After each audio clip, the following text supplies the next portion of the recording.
স্বাগত ডিবিসি সংবাদে আপনাদের সাথে আছি অর্ঘমিত্রা তরফদার। এবার জানাবো খবরের বিস্তারিত। সংস্কার নিয়ে জাতীয় ঐকমত্য কমিশনের সাথে আজ বৈঠক করবে বাংলাদেশ জামায়াতে ইসলামী।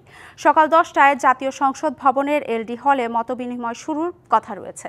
বৈঠকে নেতৃত্ব দেবেন জামায়াতে ইসলামের নায়েবে আমির ডক্টর সৈয়দ আবদুল্লাহ মোহাম্মদ তাহের। পরে সংবাদ সম্মেলনে বিস্তারিত জানাবেন জামায়াতের প্রতিনিধি দল। এর আগে গেল 20শে মার্চ সংখ্যানুপাতিক নির্বাচন ও 2 কক্ষের সংসদের দাবি জানিয়ে জাতীয় ঐকমত্য কমিশনের কাছে লিখিত প্রস্তাব জমা দেয় জামায়াত। সে সময় সংবিধান, জনপ্রশাসন, বিচার বিভাগ, নির্বাচন কমিশন সহ বেশ কিছু বিষয়ে মতামত দেওয়া হয়। যাদের রাজনৈতিক পুঁজি নেই, জনগণের প্রতি আস্থা নেই, সংস্কার নিয়ে বেশি উচ্চবাচ্য করছে তারাই সংস্কারকে ইস্যু করে নির্বাচন প্রক্রিয়াকে ব্যাহত করা হচ্ছে বলে মনে করেন বিএনপি নেতারা। এর ফলে দেশ ক্ষতির মুখে পড়বে বলেও শঙ্কা তাদের। বিএনপি নেতারা বলছেন, সংস্কারের নামে নির্বাচন থামানো হলে তা হবে ফ্যাসিস্টের আচরণ। অন্তর্বর্তী সরকারের 8 মাসে সবচেয়ে বেশি আলোচিত রাজনৈতিক বিষয় সংস্কার ও নির্বাচন। তবে এই 2 ইস্যুতে সরকার এবং বৃহত্তম রাজনৈতিক দল বিএনপির মধ্যে যথেষ্ট মতপার্থক্য রয়েছে। এই বাস্তবতার মধ্যেই সংস্কার নিয়ে জাতীয় ঐকমত্য সৃষ্টির লক্ষ্যে রাজনৈতিক দলগুলোর সঙ্গে ধারাবাহিক বৈঠক করছে জাতীয় ঐকমত্য কমিশন। অন্যান্য দলের সঙ্গে একবার করে হলেও বিএনপির সঙ্গে এরই মধ্যে বৈঠক হয়েছে 3 বার। সংস্কারের অনেক বিষয়ে একমত হলেও গুরুত্বপূর্ণ ও মৌলিক কিছু বিষয়ে বড় মতপার্থক্য রয়েছে বিএনপির। সরকার আগেই ঘোষণা দিয়েছিল, ঐকমত্য কমিশনের সাথে বৈঠকে রাজনৈতিক দলগুলোর মতামতের ভিত্তিতে হবে জুলাই চার্টার, যেখানে স্বাক্ষর করবে সব দল। কিন্তু সংস্কারের এমন প্রক্রিয়াকে নির্বাচন পেছানোর কালক্ষেপণ মনে করছে বিএনপি। যাদের কোনো আসলে পলিটিক্যাল ক্যাপিটাল নাই, যাদের কোনো জনগণের উপর কোনো আস্থা নাই, এগুলোটা ম্যানুফ্যাকচার করতেছে। এটা এতদিন সময় তো লাগার কথা না। কিছু না, একটা চার্ট করবে কোথায় কোথায় ঐক্যমত হয়েছে। এটা পাবলিক করলে সবাই জানলো কোথায় ঐক্যমত হয়েছে, কোথায় হয়নি। যেখানে ঐক্যমত হয়েছে ওই সংস্কারগুলো 1 মাসের মধ্যে সমাধান করা সম্ভব। সনদ সই করে নির্বাচনের ডেট 1 মাসের মধ্যে দেওয়া সম্ভব। এগুলো করবেই তো হচ্ছে পার্লামেন্ট, এটা তো করবেই তো হচ্ছে জনপ্রতিনিধিরা, নির্বাচিত জনপ্রতিনিধিরা। তো সুতরাং সেই জায়গাতে আস্থাশীল হতে হবে অন্তর্বর্তীকালীন সরকার বা যারা এই কথাগুলো বলছেন, যে আগে আমরা এটা সেরে নেই, তোমরা আপাতত বিশ্রাম নাও, আমরা আগে এই কাজগুলো করি নিই। এইটা মানে পলিটিক্যাল যে ডিনামিক্স, সেই ডিনামিক্সের এগেনস্টে জিনিসটা চলে যায়। নেতারা বলছেন, সংস্কার ইস্যুতে বিএনপিকে একতরফা দায় দেয়া হচ্ছে, কিন্তু কোনো কিছুর জন্যই নির্বাচন থামানোর পক্ষে না তারা। অন্তর্বর্তীকালীন সরকার আশা করে, চায় এবং আমাদের সার্বিক সহযোগিতার মাধ্যমে, বাংলাদেশের জনগণের সার্বিক সহযোগিতার মাধ্যমে সেটি ডিসেম্বরের ভিতরেই করা সম্ভব। বাট সেই সদ ইচ্ছাটুকু আমাদের থাকতে হবে যে না, আমরা একটি অবাধ সুষ্ঠু নির্বাচন আয়োজন করব। সংস্কারকে নির্বাচনের বিকল্প হিসাবে দাঁড় করানোটা এটা ঠিক নয়। যদি এইরকমই কিছু করা হয় বা বলা হয় এবং এটাকে থামিয়ে রেখে, নির্বাচনকে থামিয়ে রেখে আমরা এটা করি, এই কথার মধ্যে দিয়ে এক ধরনের ফ্যাসিবাদেরই সুর ধ্বনিত প্রতিধ্বনিত হয়। নির্বাচন আদায়ে জনমত তৈরির পাশাপাশি সমমনা রাজনৈতিক দলগুলো নিয়ে সরব হওয়ার পরিকল্পনার কথাও জানান বিএনপি নেতারা। Anwar Hossain, DBC news, Dhaka. Mercedes, Mitsubishi, proton ব্র্যান্ডের গাড়ি এখন অ্যাসেম্বলিং বা সংযোজন হচ্ছে দেশেই। উদ্যোক্তা প্রতিষ্ঠান বলছে, আমদানি করা নতুন গাড়ির মতোই এসব গাড়ির গুণগত মান। দেশে সংযোজিত এসব নতুন গাড়ি রিকন্ডিশন যানবাহনের চেয়ে বেশি পরিবেশ বান্ধব। উদ্যোক্তারা বলছেন, সরকারের নীতি সহায়তা অব্যাহত থাকলে পুরাতন গাড়ির দামে আগামী জুন থেকে দেশে সংযোজিত নতুন গাড়ি কেনা সম্ভব। জাপান বা চীন নয়, গাড়ির এই কারখানাটি রাজধানীর পাশের জেলা গাজীপুরের কাশিমপুরে। দেশীয় টেকনিশিয়ানদের হাতেই তৈরি হচ্ছে বিশ্বখ্যাত জার্মান ব্র্যান্ড মার্সিডিজ বেঞ্জ, জাপানি ব্র্যান্ড মিৎসুবিশি আর মালয়েশিয়ান ব্র্যান্ড প্রোটনের মতো নজরকাড়া সব গাড়ি। এসব গাড়ির ইঞ্জিন সহ গুরুত্বপূর্ণ যন্ত্রাংশ আমদানি হয় বিশ্বখ্যাত নির্মাতা প্রতিষ্ঠান থেকে।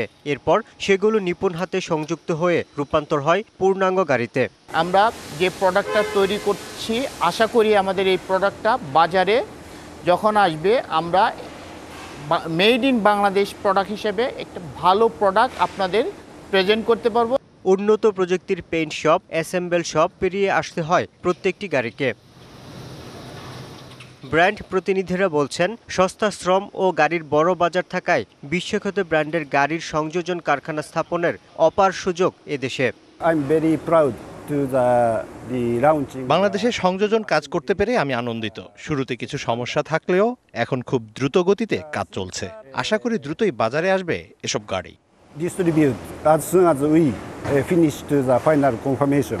প্রতিটি গাড়ি সড়কে যাওয়ার আগে এখানে মুখোমুখি হয় নিবিড় পরীক্ষার। উদ্যোক্তারা বলছেন, দেশে সংযোজিত হলেও এসব গাড়ির মানে বিন্দুমাত্র ছাড় দেওয়ার সুযোগ নেই। আমরা চাচ্ছি বাংলাদেশের জনগণের জন্য কোয়ালিটি সম্পন্ন গাড়ি সাশ্রয়ী দামে দেওয়ার জন্য, এবং আমাদের প্রোডাক্টের সাথে থাকবে রিলায়েবিলিটি, 5 ইয়ার্সের ওয়ারেন্টি, সার্ভিস এবং অলসো আফটার সেল সার্ভিস। বিখ্যাত ব্র্যান্ডের গাড়ি সংযোজন কোম্পানিগুলোকে সমান সুযোগ দেওয়ার পরামর্শ বিশ্লেষকদের। যথেষ্ট পরিমাণ আমাদের যে অবকাঠামো সুবিধা এবং আমাদের যে জনশক্তির যে সরবরাহ, এইটাকেও আমাদের কিন্তু বিবেচনায় নিতে হবে। ভালো বিনিয়োগ করতে পারি, অনেক ক্ষেত্রে আমার আশপাশের দেশে রপ্তানিরও একটা সুযোগ থাকবে। তারা বলছেন, সংযোজন করতে করতে একসময় বাংলাদেশে যাতে পুরো গাড়ি নির্মাণের কারখানা স্থাপন করা যায়, সেই পদক্ষেপ নিতে হবে সরকারকে। Yusuf Rana, DBC news, Gazipur. সিরাজগঞ্জের যমুনা নদীতে অসময়ে দেখা দিয়েছে ভাঙন। আকস্মিক ভাঙনে গত কয়েকদিনে নদী গর্ভে বিলীন হয়েছে ভাটপিয়ারি সহ আশেপাশের গ্রামের কয়েক বিঘা ফসলি জমি, রাস্তাঘাট ও গাছপালা। এমন পরিস্থিতিতে ভাঙন কবলিত নদীপাড়ের মানুষের দাবি স্থায়ী বাঁধ নির্মাণের। বর্ষার আগেই হঠাৎই ভাঙছে যমুনা নদী। সিরাজগঞ্জের সদর উপজেলার নদী তীরবর্তী ভাটপিয়ারি সহ আশেপাশের বেশ কয়েকটি গ্রামে অব্যাহত রয়েছে ভাঙন। নদীর পূর্ব দিকে চর জেগে ওঠায় ক্যানেল সৃষ্টি হয়ে স্রোত আঘাত হানছে পশ্চিম পাড়ে। গত এক সপ্তাহের ভাঙনে নদীগর্ভে বিলীন হয়েছে প্রায় 3 কিলোমিটার এলাকার কয়েক বিঘা ফসলি জমি, রাস্তাঘাট, গাছপালা। এরই মধ্যে নদীর ভাঙন পশ্চিম তীর রক্ষাবাদের কাছে এসে পড়েছে। সর ভাঙ্গে সব জোত জমি গেছে, আমরা এখন বাবা কেবা করে চলমু। ঘর বাড়ি, তারপরে আঙ্গুর ফসলই তো নেই, জমি জমা ভেঙে গেছে। ছিল ভেঙে নদী গর্ভে বিলীন হয়েছে, কবরস্থান ছিল ভেঙে গেছে, মাদ্রাসা ছিল সেটা ভেঙে গেছে। স্থায়ী বাঁধ নির্মাণ করে ফসলি জমি ও বিভিন্ন স্থাপনা সহ ভাঙন রোধে দাবি উঠেছে দ্রুত ব্যবস্থা নেয়ার। সরকারে যদি স্থায়ী বাঁধ না করে এই জায়গায়, তাহলে তো এগুলো জায়গা থাকবে না। কাজে আমাদের একটা স্থায়ী বাঁধের খুবই প্রয়োজন। ভাঙন রোধে জরুরি পদক্ষেপ নেওয়ার কথা জানিয়ে পানি উন্নয়ন বোর্ড বলছে, আতঙ্কিত হবার কিছু নেই। আমরা ওখানে 2 কোটি টাকা ওই রিপেয়ার করার জন্য, মানে লাঞ্চিং এবং শক্তিশালী করার জন্য আমরা একটা চাহিদা বোর্ডে প্রেরণ করছি। আমরা ওই চাহিদা মোতাবেক যদি চাহিদাটা আমরা পাই, তাহলে এই বর্ষার আগেই আমরা ওই কাজটা করলে ওই জায়গাটা ভাঙনের কবল হতে রক্ষা পাবে। আতঙ্ক হওয়ার কিছু নেই, আমরা ওই জায়গাটা যেভাবে হোক আমরা ওইটা টিকে রাখবো। ভাঙন অব্যাহত থাকলে আসন্ন বর্ষা মৌসুমে হুমকির মুখে পড়বে বন্যা নিয়ন্ত্রণ বাঁধ ও বাঁধের অভ্যন্তরে থাকা ভাটপিয়ারি, শিমলা, পাঁচঠাকুরি সহ বেশ কয়েকটি গ্রাম। খালিদ হৃদয়, ডিবিসি নিউজ, সিরাজগঞ্জ। অসময়ে নদী ভাঙনে দিশেহারা পাবনার বেড়া উপজেলার চর সারসিয়া সহ আশেপাশের গ্রামের কয়েক হাজার মানুষ। হুমকির মুখে কবরস্থান, মসজিদ, মাদ্রাসা সহ অসংখ্য ঘরবাড়ি, কৃষিজমি। এরই মধ্যে সর্বশান্ত বহু পরিবার। দ্রুত ব্যবস্থা না নিলে ভয়াবহ ভাঙনের শঙ্কা এলাকাবাসীর। পাবনার বেড়া উপজেলার চরসারসিয়া গ্রামের শমশের মোল্লা 90 ঊর্ধ্ব এই বৃদ্ধ দেখছেন যমুনার ভয়াবহতা। নদী ভাঙনে হারিয়েছেন 10 বিঘার বেশি ফসলি জমি। এবছর বর্ষা মৌসুমের অনেক আগেই যমুনা নদীতে দেখা দিয়েছে ভাঙন। 2 মাসের অব্যাহত ভাঙনে বসতভিটা হারানোর দুশ্চিন্তায় দিশেহারা শমশের। একই চিত্র বেড়া উপজেলার যমুনাপাড়ের বাসিন্দাদের। আমারও ভাঙার অবস্থা, বাল বাচ্চা নিয়ে কখন যাবো, কি করবো, কি খামো, এই নানান চিন্তা ভাবনাইতে খারাপ লাগে। ভাঙনে এরই মধ্যে ফসলি জমি, বসতভিটা হারিয়ে নিঃস্ব বহু পরিবার। হুমকির মুখে কবরস্থান, মসজিদ, মাদ্রাসা সহ অসংখ্য স্থাপনা। আমার এই বয়সে 7 থেকে 8 বার নদীতে বাড়ি ভাঙছে। আমার এই জায়গা 25 বিঘা জমি ছিল, সব ভাঙে শেষ। 1 থেকে 150 বিঘা সম্পত্তি আমার ছিল, সম্পূর্ণই নিঃশেষ হয়ে গেছে। এখন আর আমার জমি বলতে কোনো কিছুই নাই। স্কুল ছিল, মাদ্রাসা ছিল, বড় গোরস্থান ছিল, সব ভাই বিলীন হয়ে গেছে। বর্তমানে এত দুর্ভোগের মধ্যে আছি, আমাদের শত শত বিঘা ভাই সব শেষ। কার্যকর পদক্ষেপ নেওয়া না হলে ভয়াবহ ভাঙনের শঙ্কায় স্থানীয়রা ব্যবস্থা নেওয়ার আশ্বাস দিয়েছে কর্তৃপক্ষ। গত বন্যায় ভাঙনের সময় আমরা সেখানে জরুরিভিত্তিতে কাজ করেছি, ওখানে এমার্জেন্সি কাজ করা হয়েছে। আমরা সামনে পার্মানেন্ট ওয়ার্ক করার জন্য আমরা ইতিমধ্যে ডিপিপি সাবমিট করেছি। ডিপিপিটা দ্রুত পাশ করে এখানে পার্মানেন্ট ওয়ার্ক করার জন্য আমরা পদক্ষেপ নিয়েছি। ভাঙন রোধে দ্রুত কার্যকর পদক্ষেপ নিতে মানববন্ধন ও প্রতিবাদ সভা করেছে নদীপাড়ের বাসিন্দারা। DBC news desk. সংস্কারের অভাবে জরাজীর্ণ বরিশালের কেন্দ্রীয় বাস টার্মিনাল ভবন। প্রতিনিয়ত ছাদের পরস্তরা খসে পড়ছে যাত্রী ও কাউন্টারের লোকজনের উপর। এরই মধ্যে চলছে অর্ধশতাধিক বাস কাউন্টারের কার্যক্রম। যে কোনো সময়ে দুর্ঘটনার আশঙ্কা করছেন সংশ্লিষ্টরা। নিরাপদ ভেবেই অপেক্ষা যাত্রীদের। এটি জরাজীর্ণ বরিশাল কেন্দ্রীয় বাস টার্মিনাল ভবনের চিত্র। 1991 সালে নথুলাবাদ এলাকায় 5.5 একর জমিতে নির্মাণ করা হয় বাস টার্মিনাল। বর্তমানে দুটি স্থাপনায় জরাজীর্ণ হয়ে প্রতিনিয়ত ছাদের পলেস্তারা খসে পড়ছে যাত্রী ও কাউন্টারের লোকজনের উপর। বর্ষায় বৃষ্টিতে 6 লাফ থাকে মেঝে। যে কোনো সময় যাত্রী ছাউনির ছাদ ধসে বড় ধরনের দুর্ঘটনা ঘটতে পারে। আমি যে কোনো সময় বিপদের সম্মুখীন হতে পারি এরকম মনে হচ্ছে। খুবই খারাপ একটা অবস্থা দেখতে পাচ্ছেন, এখান থেকে ভেঙে পড়ছে। আল্লাহ না করুক এটা আমার মাথার পরে এখন ভেঙে পড়ে।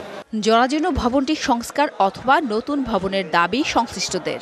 অনেক রিস্কের ভিতরে আছি, যে কোনো মুহূর্তে আমরা মৃত্যু স্বীকার করে এখান থেকে কাজবাজ করতেছি। এটা সংস্কার করা প্রয়োজন, কিন্তু আমাদের বিভাগীয় শহরে এই তুলনায় আমরা কিছুই পাই না। বিষয়টি সিটি কর্পোরেশনকে জানানো হয়েছে, এমনটাই বলছেন বাস মালিক গ্রুপের নেতা। ভবনের ব্যাপারে তারা বলছে যে করবে এরকম বলতেছে আর কি, কিন্তু কখনো কেউ আসছে বা দেখছে কোনো এস্টিমেট করছে এরকম কোনো আমার জানা নাই। এদিকে টার্মিনালে স্থান সংকুলান না হওয়ায় বাস সড়কে চলে আসায় দীর্ঘ যানজটের সৃষ্টি হয়ে বেড়েছে দুর্ভোগ। বাস স্ট্যান্ডটা যদি শহরে আরেকটু পাশে বেশি জায়গা নিয়ে করা যায় তাহলে সুবিধা হয়। তাছাড়া তো এইখানে যে পরিমাণ গাড়ি আছে এই জায়গায় সেই গাড়ি রাখা সম্ভব না। এই অবস্থায় সিটি কর্পোরেশনের কর্মকর্তারা বলছেন জরাজীর্ণ ভবনের জায়গায় নির্মাণ করা হবে নান্দনিক বহুতল ভবন। কাশীপুর বাস স্ট্যান্ড, এখান থেকে বাস স্ট্যান্ডকে আমরা ওখানে নিয়ে যাবো। আর লোকাল যারা আছে লোকালগুলো আপাতত নথুলাবাদে থাকবে। এতে আমরা আশা করছি যে শহরের ভিতরে চাপটা একটু কমে আসবে। দ্রুত নান্দনিক বাস টার্মিনাল নির্মাণের প্রত্যাশা বরিশালবাসীর। DBC news desk. টাঙ্গাইল সদর উপজেলার রসুলপুর বসিরুন্নেসা উচ্চ বিদ্যালয় মাঠে চলছে জামাই ও বউ মেলা। মেলা ঘিরে এলাকায় এখন উৎসবের আমেজ। স্কুল মাঠে নেমেছে মানুষের ঢল।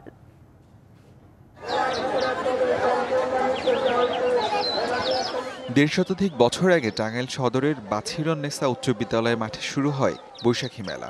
জামাইদের আগমন বেশি হয় নাম হয়ে যায় জামাই ও বউ মেলা। প্রতি বছর বৈশাখের 11, 12 ও 13 তারিখে এই মেলা অনুষ্ঠিত হয়। আশপাশের অন্তত 30 গ্রামের জামাইরা শ্বশুরবাড়ি বেড়াতে আসেন। পরের দিন বউরা মেলায় এসে কেনাকাটা করেন। আমি বাবার সাথে মেলায় এসেছি, নৌকা দেখলাম, নাগরদোলা দেখলাম, আমার খুব ভালো লাগছে। বন্ধু বান্ধবরা আসছি, ঠিক আছে, কারণ এখনো বিয়ে করি নাই। বিয়ে শাদী হইলে ভবিষ্যতে বউ নিয়ে আসবো ইনশাআল্লাহ। এখনো তেমন কিছু কেনাকাটা করা হয়নি। আমার হাজবেন্ড আসছে আর সাথে আমার ছেলে আসছে। আলহামদুলিল্লাহ অনেক ভালো, অনেক ঘোরাঘুরি করলাম। এবারের মেলায় 4 শতাধিক দোকান বসেছে। জনসমাগম ভালো হয়, বেচা বিক্রিও ভালো। চমচম নিয়েছি, গোল্লা নিয়েছি, রসগোল্লা আনছি, তারপর জিলাপি, হাসি খুশি, রসমালাই। ইনশাল্লাহ বেচা কিনি খুব ভালো। সারাদিনে 40 মিনিটের মতো গোল্লা বেচছি। মোটামুটি বেচা কিনি আছে ভালো।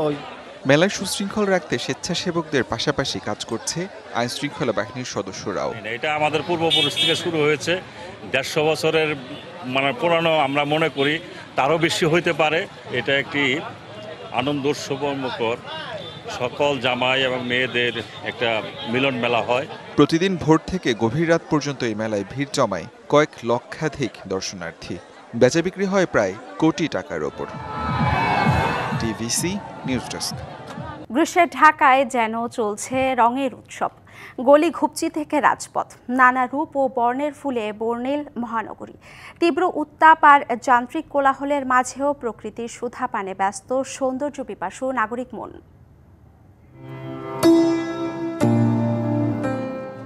ঋতুচক্রের আবর্তে তীব্র উত্তাপ নিয়ে গ্রীষ্মের গর্জন। খরতাপে দগ্ধ নগরী জনজীবনে রঙিন সব ফুল নিয়ে প্রশান্তির পসরা প্রকৃতির। মায়াবী রঙে ফুলের স্বাদ যেন মগ্নশিল্পী তুলিতে স্নিগ্ধ আঁকিবুকি।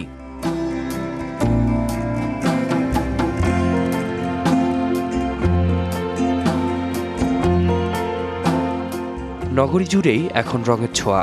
সারিবদ্ধ লাল সবুজের কৃষ্ণচূড়ায় রং মেখেছে সংসদ ভবন এলাকা। রূপের শোভায় পিছিয়ে নেই হলদে রঙা রাধাচূড়াও। ফুলের ছায়ায় বিশ্রামের খোঁজে পথচারী ও দর্শনার্থী।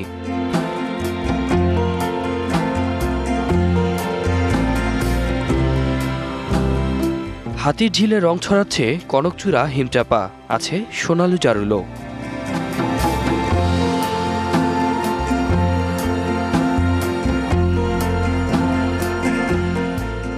কৃষ্ণচূড়ার লালে রঙিন ঢাকা বিশ্ববিদ্যালয় এলাকা, থোকা থোকা হিজল জারুলো ছড়াচ্ছে মুগ্ধতা।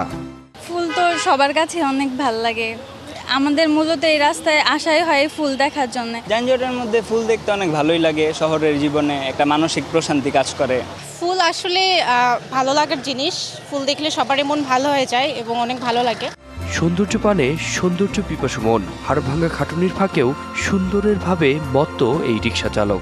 দৈনিক কাজ করে খাই, তারপরে যে ঢাকা শহরের যে সৌন্দর্য, এই যে ফুল ফল বা এই যে প্রাকৃতিক যে সৌন্দর্য, মানে এইটা দেখে অন্যরকম একটা তৃপ্তি পাই ভাই। শহরের ক্যানভাসে রং তুলির আঁচড় চালিয়ে প্রকৃতির আত্মপ্রকাশ এক সুনিপুণ অনবদ্য শিল্পী হিসেবে। ধুলো আর গরমের শহরে ফুলের এই সমারোহ ক্ষণিকের জন্য হলেও এনে দেয় প্রশান্তির বার্তা, আর নাগরিক মন খুঁজে পায় বেঁচে থাকার উদ্যম। আতিক মেজবালগ্ন, ডিবিসি নিউজ, ঢাকা। ডিবিসি সংবাদে এই ছিল এখনকার মতো। ডিবিসি নিউজের সংবাদগুলো পড়তে ভিজিট করুন dbcnews.tv আর ভিজিট করুন ডিবিসির ফেসবুক পেজ এবং ইউটিউব চ্যানেল। ডিবিসির সঙ্গেই থাকুন।